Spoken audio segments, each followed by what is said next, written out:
Hey there, it's Christian from 7 Gaming Network, and I'm here with another Tactica. This time we're looking at a rogue villain. This is Bala Tik, the gang leader. Definitely a character not to be underestimated, like I first did when I initially looked at him. This is a very good character. So let's have a look. We'll look at the cards, we'll look at his die sides, we'll look at his ability, his points value. Spoiler, his points values are insane.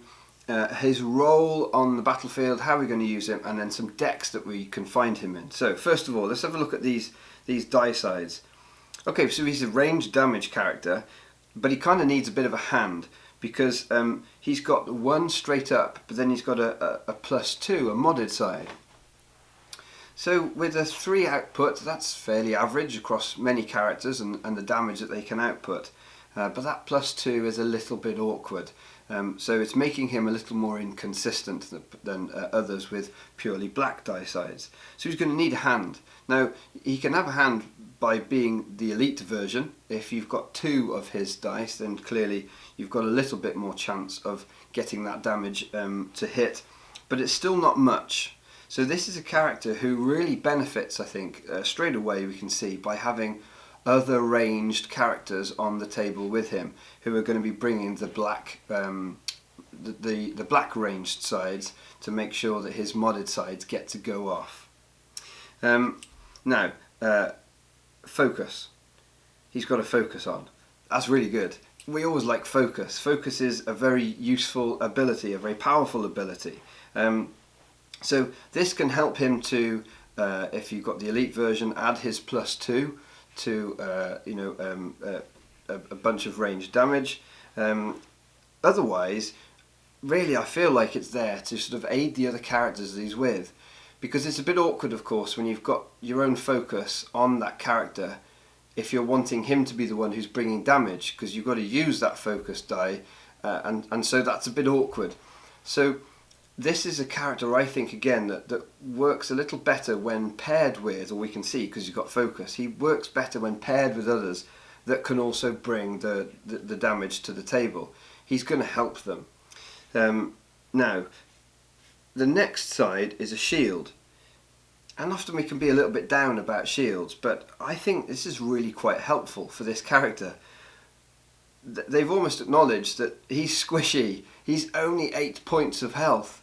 And so having some inbuilt shields onto his die faces mean it's a little bit easier to get him defended. And we really need to. This is a character that needs to have shields on him, because I can guarantee you, if your opponent isn't a plonker, they are going to be primarying Bala Tik to try and get him off the table. And that's largely because he's got his resource side, but that's largely because of his ability. Now, this is an ability that on first glance is very easy to underestimate, and it's only as you play more Destiny and you realise the massive swing that is created by being able to use one character twice. Now, by its very nature, because it's when a character gets killed, the chances of it happening early game are very, very slim. It's going to happen mid to late game. And I don't know how many games you've had of Destiny, but I've had quite a few now, and the amount of games that come down to really close margins. And if I suddenly was able to get an elite Bala Tik with maybe 2 or even 3 upgrades, and have him have a whole extra roll, 4 or 5 dice to resolve in the dice pool in a single round, it's enormous. I mean, it's a gigantic effect on the game if you get his ability to go off. So I would be saying that when you are building a deck, if you're including Bala Tik, and he's a good include, there's lots of reasons why you'd have him in your deck, you need to try and find ways, especially as you're playing the game, in terms of your tactics, you need to be making sure that you're leaning towards making sure his ability goes off. Because if ability goes off once in a game, I would say, in my experience, your odds of winning that game are super increased.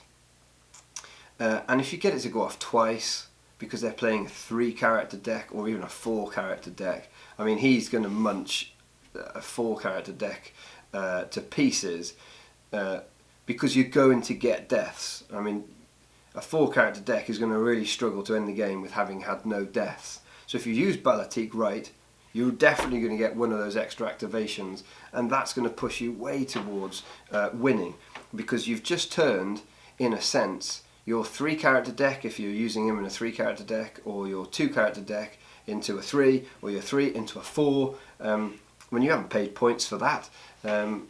Well, you could say that's maybe taken into account in his points value, but I would argue that it probably I don't think it really has. Yes, 8 points isn't much health, but let's look at those points values considering that ability. It's 8 points for the 1 die character. Now, remember, his ability isn't going to really carry through and carry weight until mid to late game. And mid to late game, if you've managed to keep him alive, which is a consideration, he's going to have 2 upgrades on if you're playing it correctly. And for 8 points then, you've got this character that could potentially bring 6 dice in 1 round because of his ability going off. That's for 8 points, that's just enormous, it's massive. And the fact that his elite version is only 11 points, when he's bringing good damage, if you've built your deck well with those +2 mod sides, I mean, he can roll 2 +2s, you know, that's 4 damage coming from him. And if you are playing a deck with Django or Veers or someone else is bringing some range damage, oh my goodness, he can really contribute to the overall damage output of a deck, massively so. And of course his focus is going to make sure that those guys are doing it if those die faces do miss. So what we've got is this situation of really cheap character for an amazingly powerful ability with a really solid set of die sides. But it really is all about using that ability. I would say activate him early, get his dice out in the pool, get resolving his dice, because if you get that kill and you get to untap him and get ready to activate him again, you want to have used up your dice so that you get the maximum usage out of him. But remember, even if dice of his are still left in the pool, when you activate a character, you get to roll all of their dice. I believe this is the case, I'm pretty sure it is. You get to roll all of their dice when you roll a character, so it doesn't matter if they're in the pool, because of course normally a character doesn't get to untap during a turn, so it's not really something that comes up. Because he does, so hey, it doesn't matter if it was a blank face or something like that, you're going to get to reuse that die again. So in terms of using him, activate him early, get his dice out in the pool, resolve them, and that way, if he does then get to untap and get to go again in that round, you've got maximum usage out of his dice already, and so therefore you really are going to get full double value of him. So as a flow, you generally tend to want him to go earlier in the turn so you can get using those dice and get them out of the pool. Now, remember, if his dice for whatever reason do end up in the pool as he untaps, well, you can still use them after that, and then when you activate him get to use them. Or if for some reason there's time pressures on the round and you need to get using him, then it's okay, you can still re-roll the dice that are in the pool, because as far as I know, the rules state that when you activate a character you get to roll all of the associated dice. It doesn't matter where they are, if they're already in the pool you re-roll them, okay? So that's just a little point to bear in mind. So using Bala Tik does take a little bit of timing, but it is amazing. And as you're using him, you need to go all out for kills. You know, you get sometimes those turns where you think, oh, I'm just 1 or 2 damage away from killing off that character. Well, I will encourage you, if you've got cards to discard, if you've got any ways you think, even if it's just maybe a slim chance of getting that damage through, I would encourage you to gamble the majority of the time, because if you get, unless it's really unlikely, I would be saying this is a character who, if you can get that kill, that first kill, and get him to reactivate, as long as he's got some upgrades on. Don't do it if it's just for one diversion, he's got no upgrades on. But if you can really push, throw out another 3 or 4 dice or something, you need to try and push for that kill this turn, because it's crushing when you manage to get that kill on your opponent's character and they've got that, oh no, I've just lost a character feeling. And then he gets to go again and swing with another 3 or 4 or even 5 dice and suddenly drop another 4 or 5 or more points of damage on the other character or the other characters that are left after they've just lost a character. Psychologically, it's such a sort of a wah wah wah sort of moment for your opponent. And I really feel that as his ability goes off, it creates, it's almost a fulcrum around which the game can really hinge. And I really feel that it's almost like every time it goes off, it just swings the game so massively in your favour that I think it's worth the gamble. I think it is worth it. And your games will kind of hinge on that particular point. Okay, decks. Do you know what? I haven't really seen any super established decks with Bala Tik in. It's not like a Vader Raider or a Jabba Dooku or a Poe and Finn type. There isn't really any decks that I've seen that are like, oh yes, Bala Tik and da da da da da. So and I think that's partly because he's got such low points values. You can use him in lots of decks. He's a great splash, even just if you use his 8-point version, and then use him to make yellow available to your deck. I think that's a really good shout. He's bringing focus, he's bringing some ranged damage, he's bringing an amazing ability, and so I think that those for that he can go in lots of different decks. Ultimately, if there's ranged damage being chucked around and you're going to have some way of keeping him alive, I think he's really, really solid. One of the guys from Knights of Ren, Jason, he came up with a deck that's got him alongside Phasma, and excuse me, alongside Phasma, and I think that looks like quite a good idea, and a Stormtrooper, because that Guardian ability can help take the heat off Bala Tik, keep him alive for longer, and try and get that big swing turn of his ability going off. I think, on theory-wise, on paper, that sounds like a good kind of pairing for somebody like Bala Tik. And you can use him in an all-out aggro deck as well.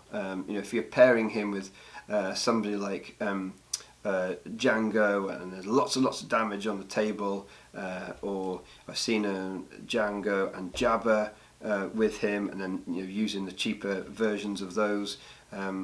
Again, there's lots of potentials that can come out. There's quite a bit of focus on the board. It's mono yellow, but that's fine because yellow's so good. And I'm also working on a deck with this one, which has got Jabba, Bala Tik, and a Night Sister in it. There are many different ways in which we can use this character. So anyway, there's Bala Tik, some ideas. Oh, and in terms of playing against him, just a couple of tips. He's got 8 health, guys. You've got to get after him. You need to make sure that ability doesn't go off. So anything that you can do to mitigate damage on any character you can see that's starting to be within range of being killed. If you've got a 10 health character and they're on 5 damage and you're thinking this is looking like it's quite possible that deck can bring lots of damage, start getting shields on that character, start frantically manipulating dice, stop the damage coming. You need to keep that character alive. This is another reason why Bala Tik's so good. With the threat of his ability going off, you can completely change your opponent's way of playing, and they have to, because you cannot afford to lose a character and have that character and have Bala Tik untap and then go again. It's just too painful. It's too much of a swing for 90% of decks to be able to deal with. That's the power of Bala Tik. And so that downside of 8 health, it means you've got to chuck everything at him. So early in the game, concentrate on trying to get rid of him as quickly as you can. And I would even say he is going to be one of your primaries in the game. If you see a character like Bala Tik on the table, you just got to get after him. I almost don't care who he's with. He's going to be your main one to get after, maybe even more so than a character like Night Sister. So that's Bala Tik. Great character, love it. He's a gang lord. I love the Rogues faction. Great flavour and fluff with all of these. And so get building them in your decks. As ever, if I've missed anything out you think on this, please add it into the comments. This is going to be a learning resource, I hope, for players new to the game, so they can be learning it and getting all this information from the comment section as well as from the videos. If you want to get in touch with me, you can contact me through the Knights of Ren Discord channel. My online handle is PeaceLord, or feel free to comment and get in touch with me that way. Anyway, until next time, keep enjoying Destiny. See ya.